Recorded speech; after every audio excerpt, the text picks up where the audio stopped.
नमस्कार, आदाब। आप देख रहे हैं द जस्टिस हिंदी। यह खबर बेहद गंभीर है। आरोप है कि एक ऐसी घटना को अंजाम दिया है जिसने न सिर्फ इंसानियत को झकझोर दिया है बल्कि रेलवे की सुरक्षा व्यवस्था पर भी बड़े सवाल खड़े कर दिए हैं। मौलाना की पत्नी की मोबाइल ऑडियो रिकॉर्डिंग सामने आने के बाद मामले ने सियासी तूल पकड़ लिया है। आरोप है कि बरेली के पास चलती ट्रेन में कथित भीड़ हिंसा का शिकार मौलाना तौसीफ रजा मजहरी की मौत हुई है, जिसके चलते इस घटना के बाद सियासी हलचल भी तेज हो गई है। ऑल इंडिया मजलिस-ए-इत्तेहादुल मुस्लिमीन यानी AIMIM ने इस मामले में बड़ा कदम उठाते हुए रेल मंत्री को संबोधित एक ज्ञापन सौंपा है। यह ज्ञापन प्रदेश महासचिव नदीम कुरैशी की ओर से दिया गया, जिसमें पूरे मामले की उच्च स्तरीय और समयबद्ध जांच की मांग की गई है। ज्ञापन में बताया गया है कि बिहार के किशनगंज निवासी मौलाना तौसीफ रजा मजहरी 26 अप्रैल को ट्रेन संख्या 04314 से सफर कर रहे थे। आरोप है कि बरेली के आसपास कुछ असामाजिक तत्वों ने उनके साथ मारपीट की, जो बाद में एक हिंसक घटना में बदल गई और इस पूरी घटना के बाद उनका शव कैंट रेलवे स्टेशन के पास संदिग्ध परिस्थितियों में बरामद हुआ।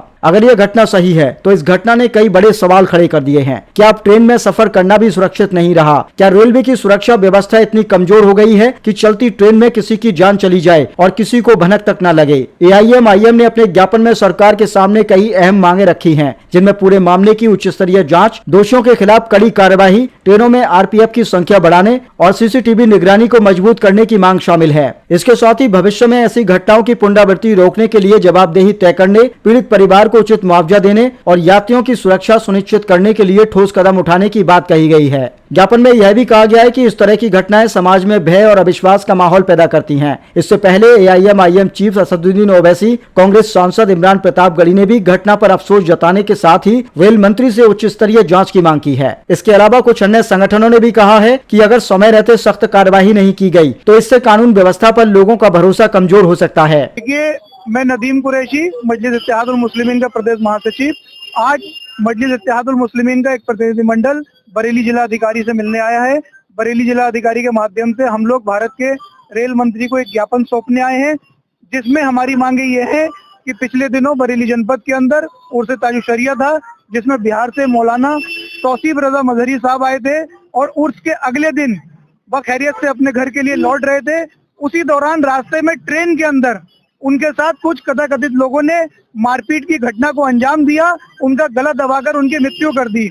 हम प्रशासन से और भारत सरकार के रेल मंत्री से और उत्तर प्रदेश सरकार से ये मांग करते हैं कि इस तरह की घटनाओं पे कब विराम लगेगा।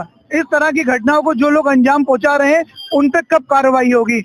आए दिन लगातार ये देखने को मिल रहा है, कभी ट्रेनों के अंदर दाढ़ी टोपी वालों को मारा जा रहा है, कभी बसों के अंदर दाढ़ी टोपी वालों को मारा जा रहा है। हम लोग अपने आप को उत्तर प्रदेश के अंदर क्या पूरे देश के अंदर आज असुरक्षित महसूस कर रहे हैं। क्या हमारे देश के अंदर फिरका परस्त ताकतों ने इतनी नफरत फैला दी है जो आज मुसलमानों का सड़कों पर निकलना और सफर करना दूभर हो गया है। हम सरकार से ये मांग करते हैं, जिसने भी इस तरह की घटनाओं को अंजाम दिया है, ऐसे लोगों के खिलाफ कड़ी से कड़ी कार्रवाई को अंजाम दिया जाए, ताकि भविष्य में ऐसी घटनाओं को रोका जाए। हम भारत सरकार के रेल मंत्री से हमने 5 मांगे रखी हैं।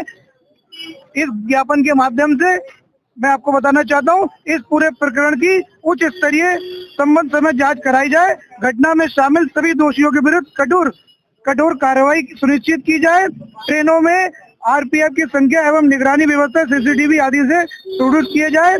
भविष्य में ऐसी पुनरावृत्ति रोकने के लिए जवाबदेही तंत्र विकसित की जाए।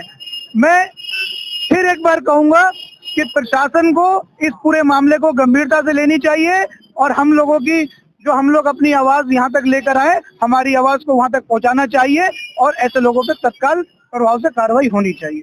मौलाना तौसीफ रजा को इंसाफ दो, मौलाना तौसीफ रजा को इंसाफ दो, उनके परिवार को मुआवजा दो।